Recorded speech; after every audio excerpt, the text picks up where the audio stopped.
Hi guys. Миний хоёр дахь бичлэг. Part 2.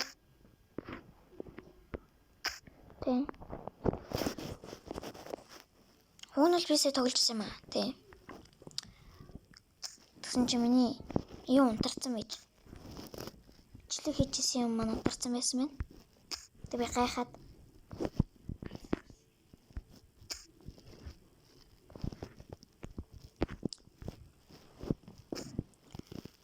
би юмаа бэлгэлж гинэ үү. Та миний утсалж яг одоо юм байна. 5 сарын 6 миний төрсөн өдөр. Тэ. Тэгэхээр бас би өдөрт нэг их хийдэг үү. Би одоо юм үзэж байна.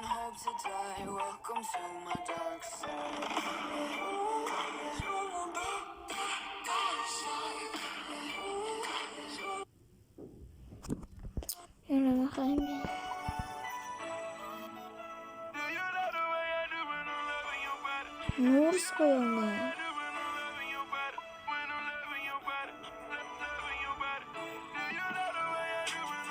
Вот.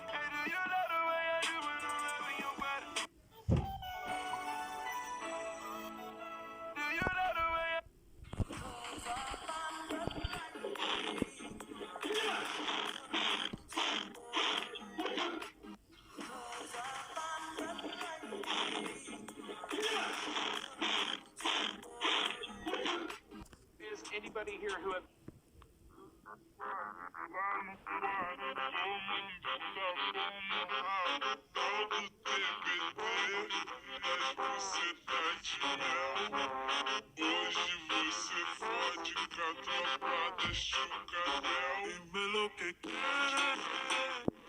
Oh, that's.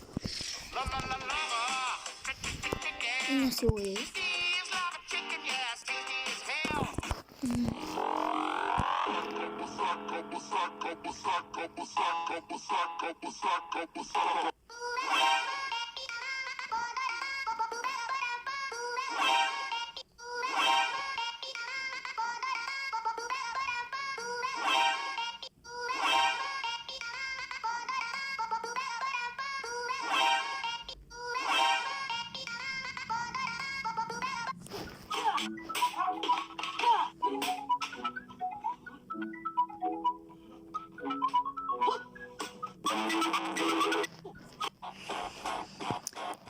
Hıgdildi.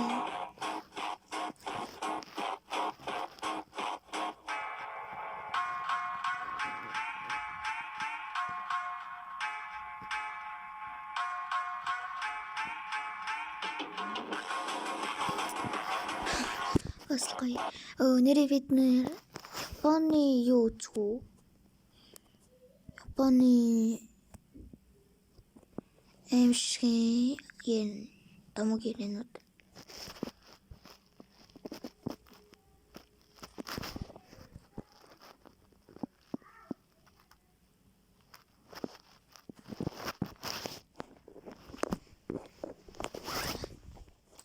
Баатарлаа би энэ ч дүүтэй хантайгаа шүү заа. Тэг би энэ гол үзсэн. Ачисаа юу лээ? Тасак видео. Сак видео үзүүлж байна. Япончуудын эдгдэг чихүүц сүрхэн эртний домгууд. Япончууд эртнээс сонин содон зам заншил үйлдэлээр дэлхийн нийтэд гайхагцаар ирсэн билээ. Эдгээр домгуудаас сэтвлэн олон аимшиг кино уран бүтээл төрөн гарсан байна.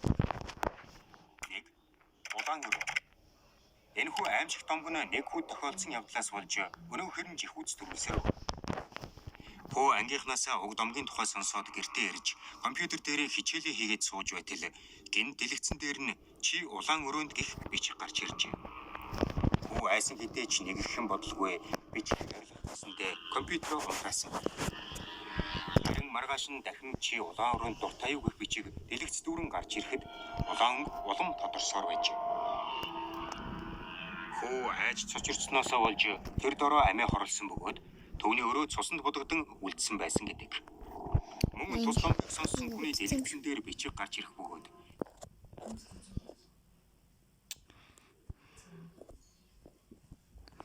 Арай өөр нэг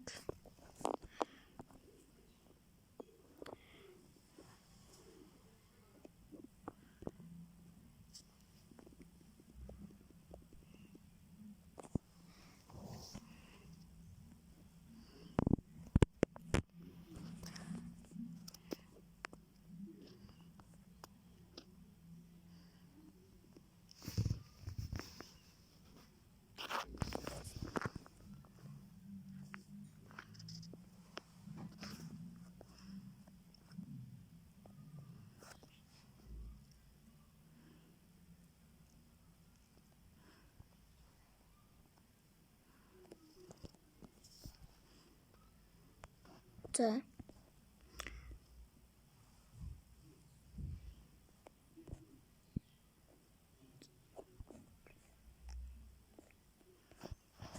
нэг үзүү.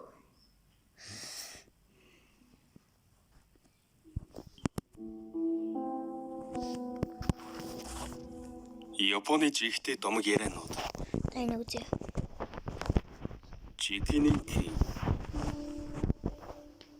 Жигний кин монголоор хүн идэж сүнс гэж орчуулагдана. Ихэвчлэн хуучин сүм хийдийн балгаас оршуулгын газар хавцаа харжуулах эдгээр сүгнүүд нь хүний цогцсоор хоололдог бөгөөд амьд хүнд халгүй гэнэ. Тэдний гадаад төрх нь энгийн хүн шиг л харагддаг ч тэдний чонноос ч хурц шүднүүд нь маш аимшигтай харагдана. Тэд араатнаас ч хурц шүдэрийн өгсөн хүмүүсийн хүүрийг сэглэн иддэг гэнэ. Хүн идэж сүнс дөнгөж газар булагдаад буй шинэхэн талигачдын цогцос дээр найрладаг. Учир нь тэд үхээд удчихсан цогцсыг иддэггүй. Мөн тэд хэжний цогцос идсэн ч үлсгэн огтос болдоггүй. Мөнхийн үлсэж явдаг гэрддэг. Тэд зөвхөн шөнө харанхуйд л үзэгддэг сүнс юм. Хүн идэж сүнснүүд өөрсдийн хоолыг булшнаас ухаж бүх харсан гэрчүүд тоолоод баршгүй их гэх. Хүн идэж сүнснүүд буддын сударт өөрд өлсгөлөнд нэрвэгдэж явах тавилантай сүгнүүд хэмээн дурддагддаг. Хүний сэтгэл бузрамууд автан нүгэл хилэнц гэх зүйлийг хийсээр л байвал өөхөх үед сүнс идэж сүнс болж хувирдаг. Зарим нэг домог ярианууд дээр дурддагдахтаа амьд ахуйдан хүний мах иддэг байсан магчд байсан хүмүүс хүн идэж сүнс болж хувирдаг ч гэж хүртэл гардаг аж. Дам яриа буюу түүх. Эрд цагт Муусос Осеки гэх нэгэн залуухан лам даяанжилж явахдаа уулын бэлд төөрж орхижээ.